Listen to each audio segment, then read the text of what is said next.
Le voyage du petit pèlerin, chapitre 1.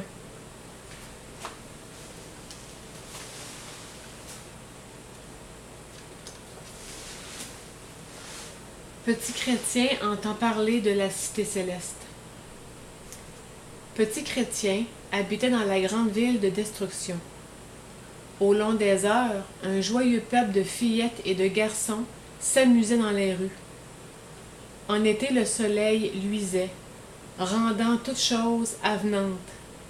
Mais en hiver, c'était bien différent. Lorsqu'il pleuvait, les enfants ne savaient à quoi s'occuper, et alors volontiers, ils restaient tranquilles à écouter maintes récits. De temps en temps, des inconnus venaient à la ville, et y demeuraient quelques jours. C'était tantôt un homme à la physionomie sérieuse et grave, tantôt une femme dont la figure rayonnait de bonté et de douceur. Ces inconnus essayaient d'entrer en conversation avec les enfants et ne demandaient pas mieux que de leur raconter des histoires. Ils disaient « Loin, bien loin d'ici est un pays splendide, gouverné par un grand roi qui chérit les enfants. Votre ville, elle, appartient à un méchant prince, qui est notre roi. Mais un temps viendra où celui-ci enverra ses armées faire la guerre au prince. Votre ville sera brûlée et ses habitants mis à mort.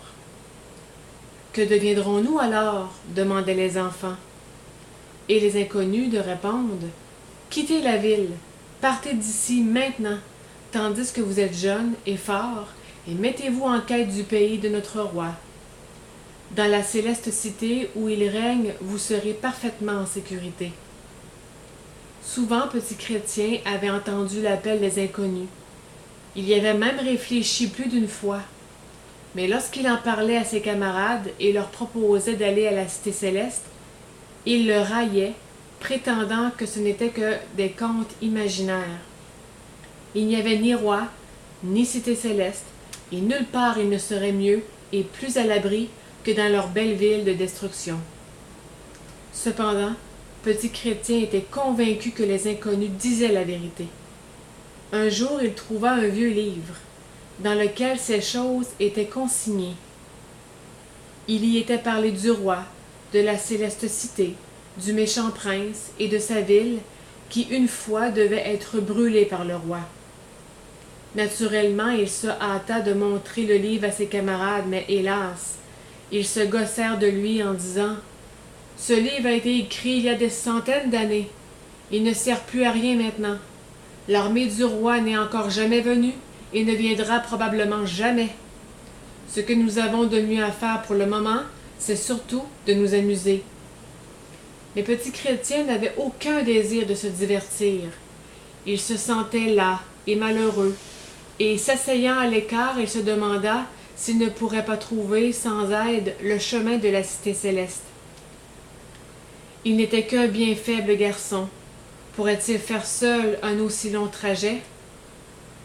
De nouveau, il ouvrit son livre et il y lut une surprenante histoire.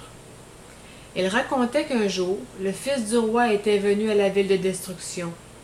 Avec bonté, il avait parlé aux enfants dans les rues et avait même dit « Laissez venir à moi les petits-enfants. » Oh, s'il était ici maintenant, pensa tristement petit chrétien, qui sait, peut-être me ramènerait-il avec lui à la céleste cité. Mais jamais je ne pourrais aller si loin sans quelqu'un pour m'accompagner. Pauvre petit chrétien, il pleurait. Ses larmes coulèrent de ses joues sur ses vêtements, et en les essuyant, il remarqua pour la première fois combien ceux-ci étaient usés. Cela le rendit plus sombre encore. Même si j'arrivais une fois à la cité céleste, pensa-t-il, mes habits seraient complètement déchirés et salis après un tel parcours, et le roi ne me recevrait pas si j'étais mal vêtu. Enfin découragé, il prit son livre et rentra chez lui. Il avait l'air si triste et si fatigué que sa tante lui demanda s'il était malade. Et la tante fit comme le petit camarade. Elle se mit à rire en disant « Tu es un sot. Il n'y a pas de cité céleste.